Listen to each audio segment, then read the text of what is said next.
Alguma vez a vida pareceu apertar como se o mundo estivesse espremendo tudo para fora? Hoje a gente vai mergulhar na filosofia do Guto Galamba, que é sobre construir uma força interior tão, mas tão sólida que ele chama de incancelável.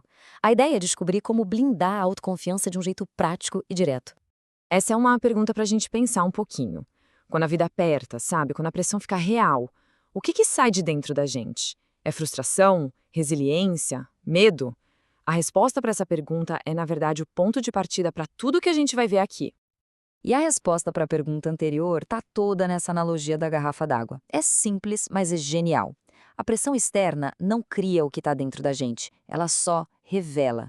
Então, se a nossa garrafa interna está cheia de insegurança, é isso que vai vazar sob pressão. A grande sacada é, para mudar o que sai, primeiro é preciso mudar o que está dentro. Ok, então como é que se troca o conteúdo dessa garrafa?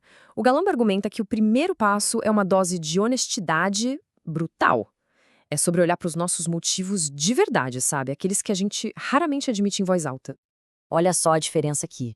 A razão nobre soa bonito, mas muitas vezes não tem força, não tem tração. Já a razão real, aquela que é movida pela dor, pela vergonha, pelo ego, essa sim é um combustível poderoso. Nesse exemplo do Guto, a vergonha foi um motor muito mais forte para a mudança do que um desejo vago por saúde. É esse porquê egoísta, esse porquê visceral que o cérebro entende e pelo qual ele realmente luta. E tá aí a chave para entender por que tantas resoluções de ano novo falham. Nosso cérebro não se mobiliza de verdade por metas vagas. Ah, quero mais saúde. Isso não gera ação. Mas não quero mais sentir essa vergonha. Bom, isso sim aciona um mecanismo de esforço de verdade. O cérebro precisa de um alvo que seja claro, que seja visceral, para liberar a energia necessária. Certo. Agora que o porquê está definido, a gente precisa de um como. E a estrutura para a ação vem de uma lição muito poderosa que o Guto aprendeu, acredite, no coração da floresta amazônica. Imagina a cena: o Guto está lá na Amazônia, dentro de um bote, encharcado por uma chuva que parece que não vai acabar nunca. Impaciente, ele vira para o guia dele, um garoto indígena de 12 anos, e faz a pergunta que está aí na tela. E a resposta que ele ouve é de uma sabedoria que desmonta qualquer um. Vai durar até acabar. Simples assim. Naquele momento, a ficha caiu para ele. Não dá para controlar a chuva. Só dá para controlar como a gente reage a ela. É uma aula de estoicismo puro, vinda de um menino de 12 anos no meio da selva. E essa lição da Amazônia se transformou nessa ferramenta aqui, super prática. A proposta é bem direta. Dividir os problemas em 3 categorias. O que se controla? Haja. O que se influencia? Negocie.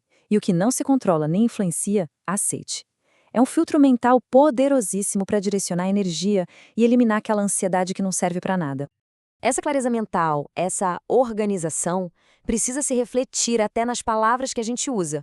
Olha só as distinções que o Guto faz. Sinceridade quer ajudar, franqueza quer se validar. Conflito é um debate de ideias, confronto é um abate de ideias. Motivação é um motor interno constante. E empolgação é um pico emocional que passa. Usar a linguagem certa ajuda a focar a mente no que é produtivo. E tudo isso pode ser resumido nessa frase. A mentalidade infantil foca no problema, na reclamação. Já a mentalidade adulta, por outro lado, foca na solução, na ação. No fim das contas, é uma escolha de postura diante da vida.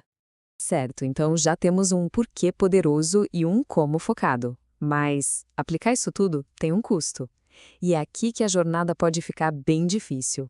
Vamos falar sobre o preço social do crescimento. Vamos pensar no nosso crescimento pessoal como se a gente estivesse escalando uma montanha. Cada passo para cima leva a uma nova altitude, a uma nova visão. Só que, inevitavelmente, isso também distancia a gente de quem decidiu ficar lá no acampamento base. E veja bem, não é uma questão de abandono. É quase como uma lei da física. É muito importante entender isso. Essa distância não é maldade, é uma consequência natural do processo. Não tem como estar no topo da montanha e, ao mesmo tempo, estar lá no vale com todo mundo. Aceitar essa nova distância é uma das partes mais difíceis e mais necessárias para pagar o preço do crescimento. E agora, como é que todos esses conceitos se unem?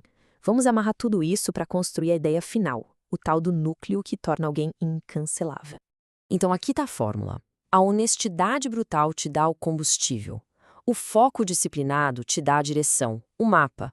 E a aceitação do preço te dá a liberdade para continuar avançando sem culpa. É a combinação desses 3 pilares que forja uma força interior que é de verdade inabalável. E aqui a gente chega no ponto central de tudo. Ser incancelável não é sobre ser imune a críticas, não é isso. É sobre construir a própria identidade em cima de fatos, e não de sentimentos.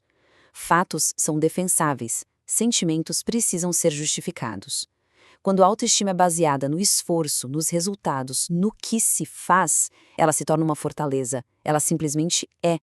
E para a gente encerrar, a reflexão final volta para dentro de cada um, sabendo que o crescimento exige honestidade, foco e o pagamento de um preço.